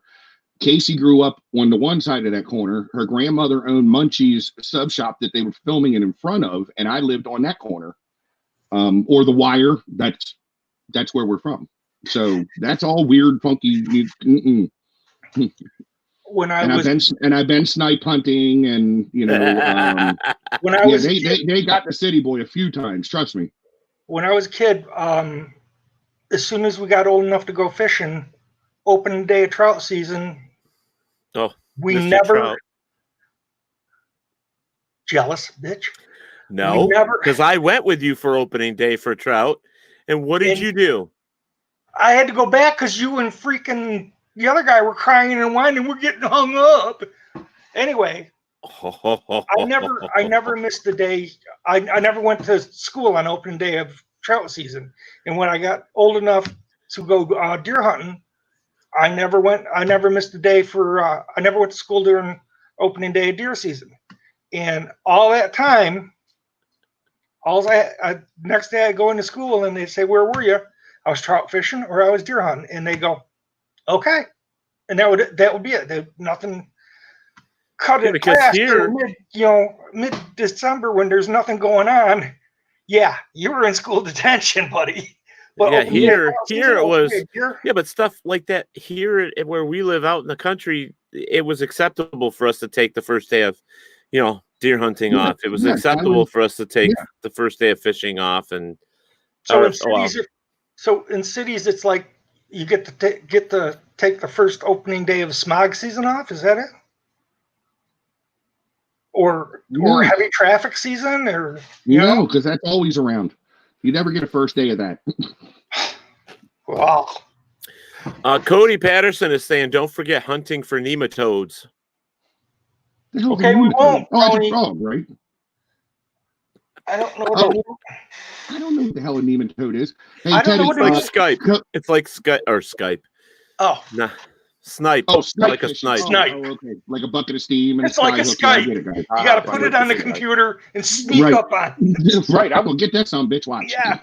Watch me Skype this guy. He's never going to even know it coming. The really nice sleeve tattoo that I did with the leather armor on my army guy that I showed you the picture of, that's Cody. Oh, okay, cool. Cool. All right, so who else has got a story here? Come on. We got any more? Oh, I got plenty of stories. I just don't know if they're trust me. I'll tell you another couple of them when I'm up there last time.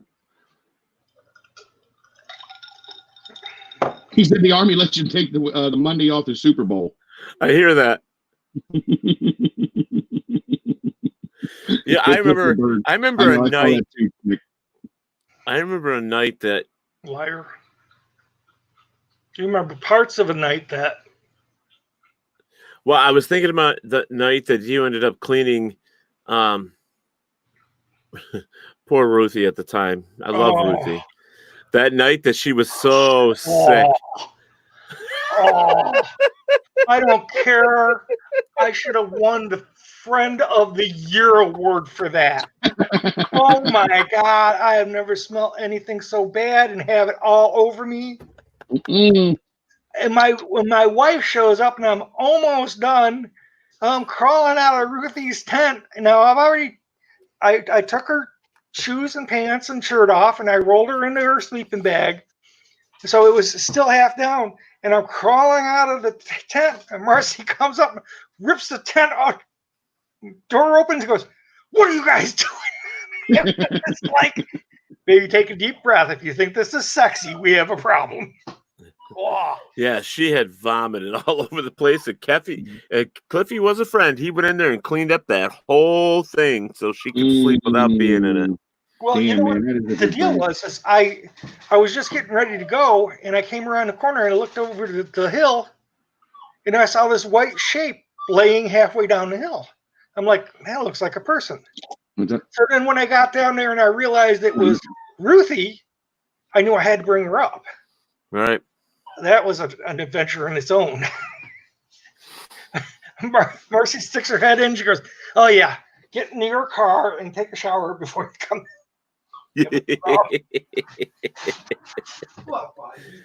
We've had some. Cliffy and I have had some fun. I mean, this camp up here has got so many memories because we used to do it. Was it like every Saturday, Cliffy? We had Friday and Saturday every weekend.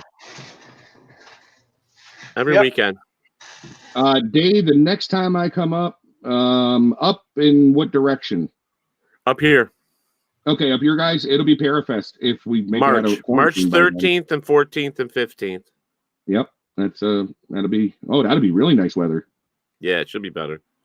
That should be really nice. Get a nice turnout. Mm-hmm. Tony, Yeah. Tony, Yes. It's May. We have freaking snow. You have no idea. We had 0 goose eggs worth of snow land this year. You know why? I bought a snowblower. Last year, we don't have snow right now.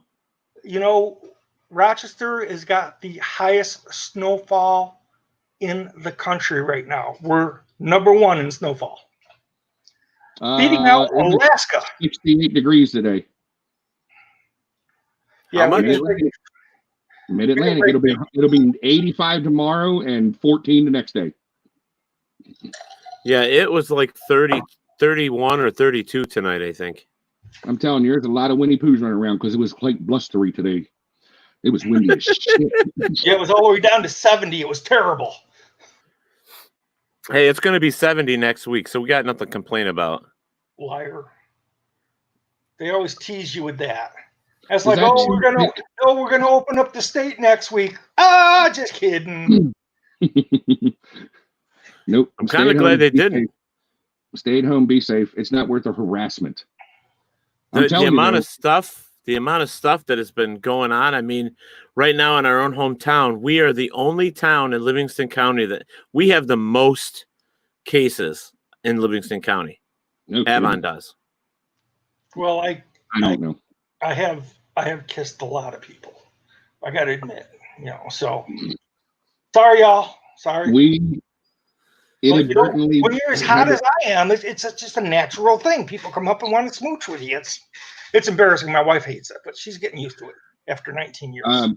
We've been pretty much staying at home, keeping up on art and other things, but we're going up to the shop. That's just like home. It's a mile and it's 1.2 miles from. I wanted to get there so bad. Well, we asked Vinny, the Marine. I decided, not we, I take credit for this one, to shift our counters around in case he wants to do more of a boutique kind of thing up front. She's got her wrist is starting to give her a little bit of hard time. So she's going to be cutting back her schedule a little bit. And she wants to focus on, selling stuff that she makes, all the clothes that she makes and all that stuff. So shift around, give her a better footprint for her to do retail sales up there. And I say to Vinny, these cabinets have been sitting here, the display cabinet cases. Me and Casey made them. They're 9 feet apiece. They haven't moved in 8 years. So there's 2 floors underneath of that. So we tell Vinny, let's move the counters. All you got to do is go up and pull up this 12 by 20. This 6 foot by 12 foot piece of carpet. And we'll go up tomorrow. And we have a bunch of the other floor tile left and we'll just finish the floor off. Well, I don't know what our Marine did, but he went up there and decided to rip up the brand new floor we just put down a year and a half ago. Everything in Baltimore is closed at 6 o'clock. If you can get into it, it's an hour wait in Home Depot. By the grace of what Oogie Boogie you pray to, we had enough brand new floor because I was going to redo one of the other floors in the office. Brand new floor in the back. We had 17 2-foot square tiles from our last remodel, and we made this beautiful floor. So that's all we've been doing. Oh, wow. So we're just staying around us. So I got hollered at. So I took a little pit stop and I go in there, and first thing my wife says to me is then nothing about the conversation or anything. She goes, "You're a little loud, ain't you?" Yes, dear. I'm sorry. I'll tone it down if I can. Casey has to remind me all the time when I'm whispering how much my voice carries. I'm sure Teddy's the same way. This poor lady sitting next to me with noise canceling headphones in and still listening to me. When you're telling like a funny story or something, I get excited and my voice gets louder and louder. And and according to Teddy, which I believe is a total lie, that the drunker I get, the louder my voice gets. But I've never heard it, so it must be a lie. No, it's just the lower your hearing gets. No, I've never. Let me rephrase that. I never remembered it, so it must be a lie. So, Cliffy, when you open the refrigerator door, the light is on. Is it still on when you close the door? I don't know, Teddy. Come on up and check. You'll have to bend over, and then we'll see what happens after that. Oh, come on, baby. Chanel, it wasn't that bad, honey, but yeah, I've been those days. Those stories of going to grandpa at 15 years old, driving his brand new Chevy 3 on a tree, going to get him from the. Don't you strip them gears, boy? Yep. I take you out there and get a key switch off that tree. Holy shit! My father-in-law had 3 on the tree on his big truck, and my ex didn't know how to drive it, and he said, "If you want to go visit Cliff, go ahead, take the truck." Didn't she jump in and figure out how to drive that thing and show up at my house? I think the only thing I haven't driven is the original Model A. You know, they have different pedals for different things. They don't have necessarily like they're like a split gearbox or some shit. I think it's kind of sad today that kids don't even know what standard shift is. Oh, I told kids I'm going to get a new knee put on the left hand side, and we're just going to get a couple manual transmission cars and just leave the keys on them. Oh my God, Teddy! Next thing you were going to say is, "Your damn kids, stay out of my yard with my chain. I'll go get you." You were just loud there, by the way. I completely agree. Yeah, I completely agree. So, Cliff, you haven't asked the obvious questions. Well, I wanted to be polite, and I really didn't want to like compare dick length, so I didn't say anything. You know, Teddy said Peanut for you was your nickname, and I didn't want to argue. Hey, I never said it. I'm the only dog in the fight. It don't matter what size it is. That's right. Yeah. If I showed you Casey right now, she'd kick my ass. But she's beautiful when she has a natural beauty. I'm not saying that because she's sitting next to me and everything, but. Well, I'm proud to say I definitely married up. I'm proud to say I have a 1-inch Willie, and that's folded in half.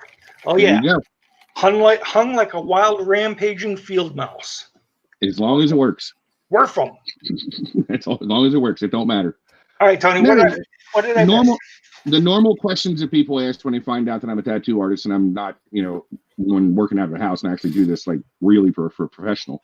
Because you asked earlier about tats, and I thought that's where you were going. You asked about tats. That's a good question. The reason I personally don't like the word tats, it's a degradation of the human language. And we're starting to do things now with LOL instead of laugh out loud. And that's just the way that it kind of goes. So it's just me being more true to my profession and traditionalism. That's all it is. Don't call it a gun. It's a machine, that kind of stuff. But normal questions are, what haven't I done? What's the funniest tattoo I've done? The strangest tattoo I've done, and tattoo I shouldn't talk about, things like that. Is that for me, Teddy, or are you looking in your own, He's wiping the worm dirt off his face that he stuck in his mouth. Hey, it's his story. He can do whatever he's got to do with it. I saw him cracking open tequila. That's that coconut. Just 1 second about that worm dirt. Mm-hmm. Yeah. Okay, I'm good. Good old iced tea. No, I purposely didn't say anything, because I didn't want to put you on spot talking about, oh, now I got to talk about my job. I just wanted to talk about stupid shit, I meant to say I didn't do it. I meant to say something to Teddy earlier about that when we were on your show the other day with you, and we were a lot of times, we go out and it's asking the questions and stuff. I don't mind talking about it because I enjoy it, and the joy that I see when I tell people stories or do a tattoo for them, that's why I do it. I don't get any money from it. It's a wildly successful business. I just don't understand how to be profitable yet. It's that whole making money off of stuff you love just messes you up. Absolutely. I'm glad that my wife's brain thinks the complete opposite way of mine because she takes care of the money. My wife takes care of the money too. She takes it and I never see it again. And it's taken care of. What are you drinking, Cliff? I'm water, Teddy, water with distilled water. 90% alcohol? 75, 80 maybe. Oh, I got this moonshine I got to bring up to you when we come up next time. The guys Chosen Sons Motorcycle Club down the street from us, they started going in and making their own moonshine, like legal moonshine. Cool. And they have this chocolate mint it's dangerous. Dude. It is dangerous. Give me your address. I will send you money. I'll get you. They have 17 flavors. I'll take a picture of the menu when I go into the shop to finish up the floors tomorrow. Send it to me. I'll send it to him, and I'll send it to you guys. That chocolate, and it's like $20. And I don't drink, and it's incredible. Yeah, that chocolate. I'm all over that. Oh, they have 17 different flavors. Brie or Piercer, the Wonder from 5 Under. She is in love with the Bananas Fosters.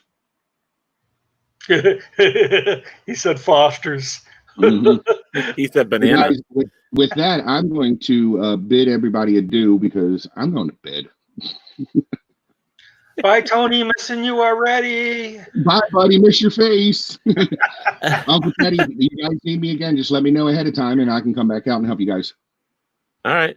Sounds Thanks great. for everybody playing along and everybody. See you soon. Be Cool, safe. Tony. Stay home. Thanks for hanging See you out later, with me. man. Nice to get to know you. You the Bye, man. guys. Bye-bye. All right. Bye. It actually didn't turn out too bad tonight. Telling the stories was probably the best way to go instead of playing a game. So it was kind of fun. Is that what you're thinking? It was kind of fun. I was freaking awesome. Freaking awesome. And I'm expecting my prize because I smoked him in the stories. Smoked him. You trying to say I'm a clown? Is that it? I'm a clown. I'm funny. I put on this earth to make you laugh. Is that it? Then you're supposed to go like, oh, you got me there. You know, Goodfellas. You never. Boy, I got to educate you. Oh, man. You know, tomorrow night's supposed to be a little more fun. Just kidding. Why? It was fun tonight. So you're telling me I have to go topless tomorrow night to make it more fun? More No. jiggle for the giggle?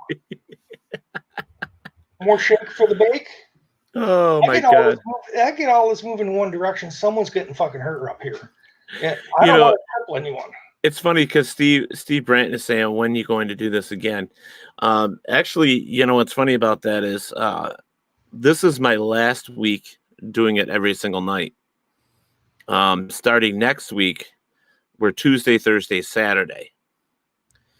And depending on when I have to go back to work. Later, Dave. Missing the you, time, bud. the time will probably be a different time too. Thanks for popping in here, Dave. Anytime. So tomorrow night we actually have K&D. Hold on. Get my notes. K&D Adventures tomorrow. Kenny Biddle and his wife, they actually do this thing where they go out to different locations. They do this hike and this little journey, and they go to different places and talk about it. That sounded like fun to me. I was kind of interested in seeing that. Yeah. Seriously? Seriously? What? I'm going to put on this earth to make you laugh? I'm your clown? Is that it? Seriously. I like you. I like Kenny. Oh, I love Kenny. More hoe for the dough. Then, if I remember correctly, let's see. Bacon for the shaking. So Thursday night. Okay, let me see if I can get the schedule here because I got to get those out. Anyways, tonight I'll get them done. Nick, we kicked him out because he just wasn't as funny as I am. Tony left, yes. So tomorrow night is going to be K&D. And then Thursday night, we actually I have a special guest co-host, which is Jade DeVille. She is going to be here as my special co-host tomorrow or on Thursday night. And we are interviewing Dead City Collective's horror actor, The Entity. He's going to be on. So it's going to be a lot of fun on Thursday. And then Friday, we have a local musician. His name is Johnny Bauer. He's going to be here, and he's going to be talking about the life of a musician and maybe even sing a few songs for us. So it'll be kind of cool. I've actually seen Johnny Bauer 3 or 4 times, and he is amazing. He puts on a one-man show, and it's a show. And he plays some of the coolest music, and the man is talented. That's all I got. He's talented. If you get a chance to see him out, go. And then Saturday, I still don't have a show for Saturday. I'm still trying to figure that one out yet. Well, we can get Stephen Bratton here with me, and then we can tell stories, and I can, beat up on Stephen because he's not as quick as I am. He's a great guy. I love him to death, but I can come up with the one-liners a heck of a lot quicker than he can. And Sunday night, messing with you, buddy. Sunday night we have Tom's World joining us on Sunday night.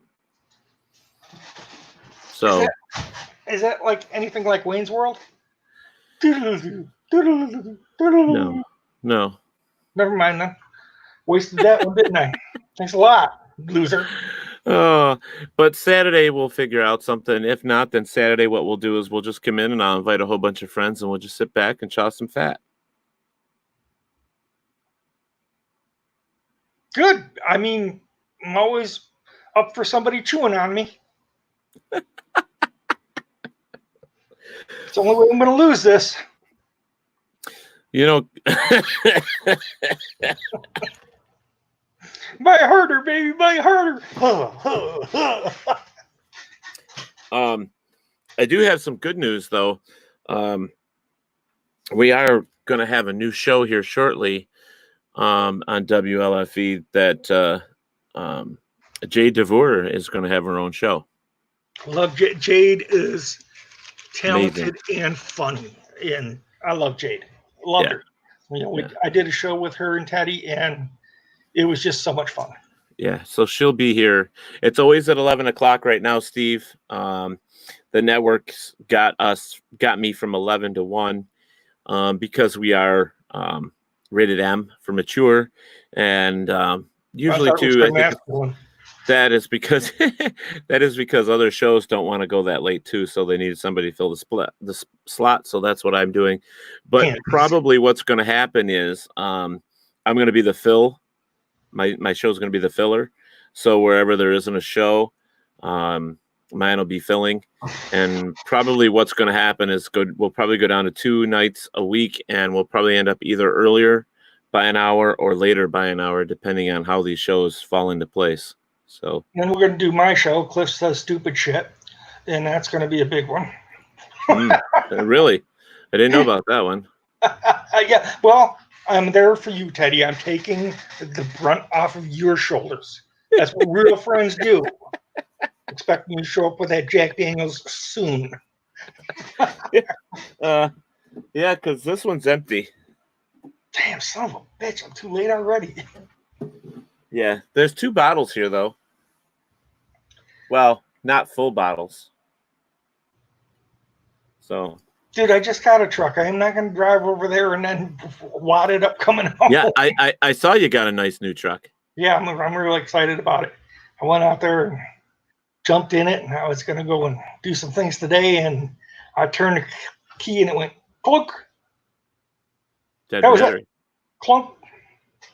Apparently, there's an old battery in it. So where did you get it from? White Horse Auto.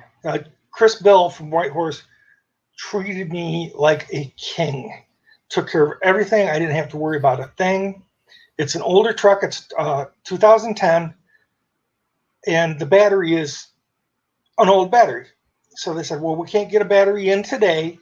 So what they did was they came down with the jump box, fired my truck up, put the jump box in the back seat of my truck. Now, these things are not cheap. Right. And they said, you keep that. If you have any problems, fire it up with the jump box. As soon as we can get you a new battery all charged up and ready to go, we'll give you a call. I mean, nice. I can't say enough good things about Chris and his he's the new owner of White Horse Auto. And I'm telling you, if you want a truck, go see him. He'll hook you up. All right. Cheap plug for White Horse. I'm sorry, Teddy.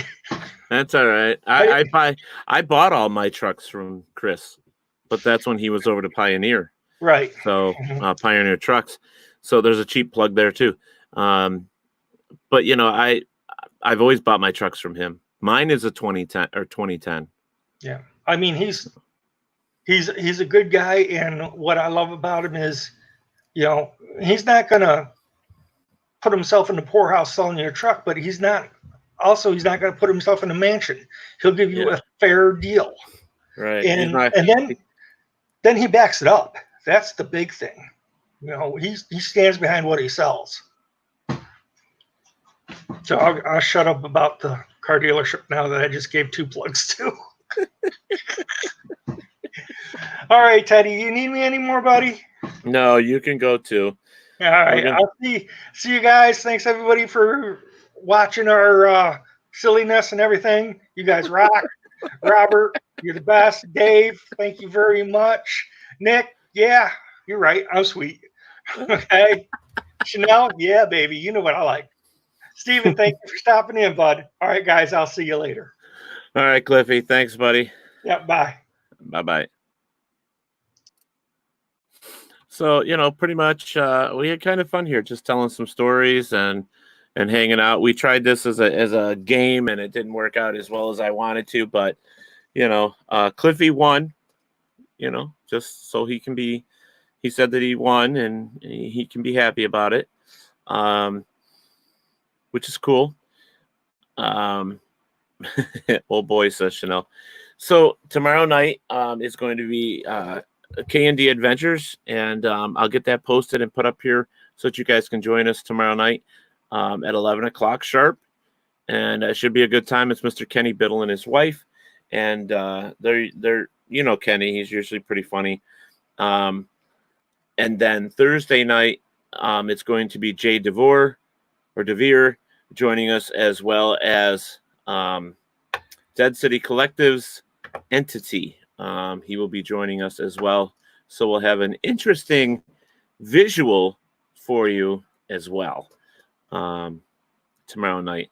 And Friday is going to be Mr. Johnny Bauer, a local musician who's going to come in and talk to us about how things have been pretty straining on local musicians and all that. And we're just going to have a good time and hear him sing a few songs. So make sure you stop in for that as well, guys.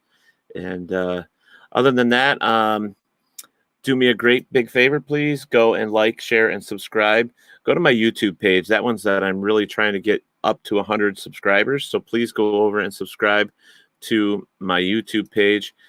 Basically, if you put Talk with Teddy up there, it will come up, hopefully. But we're trying to make that so that it does say, when you put Talk with Teddy up, it does come up. But that means I have to have 100 subscribers. So please do me a favor and do that. I'm going to leave you guys with a short little video. And I hope you had a good time. And remember, guys, we can't do this alone here. Be safe and look out for your neighbors and your friends and all that stuff. And we'll see you here tomorrow night. Let me introduce myself. My name is Ted Vanson Jr., and I am a huge John Wayne fan. A Quiet Man, which was one of his iconic movies, was shot and filmed in Ireland. Well, let me tell you something, folks. I'm inviting you to join me in Ireland. And before you say you can't afford it, yes, you can. The company that I am doing this with is called MysteriousAdventureTours.com. I want you to email them. Check out their website, but email them at MysteriousAdventureTours@gmail.com. They have installment plans where you can put so much away to go to this trip until it's paid for. You have a whole year to do it, because we're going June 15th through the 23rd, 2021. Summer solstice. Amazing. Ireland, summer solstice.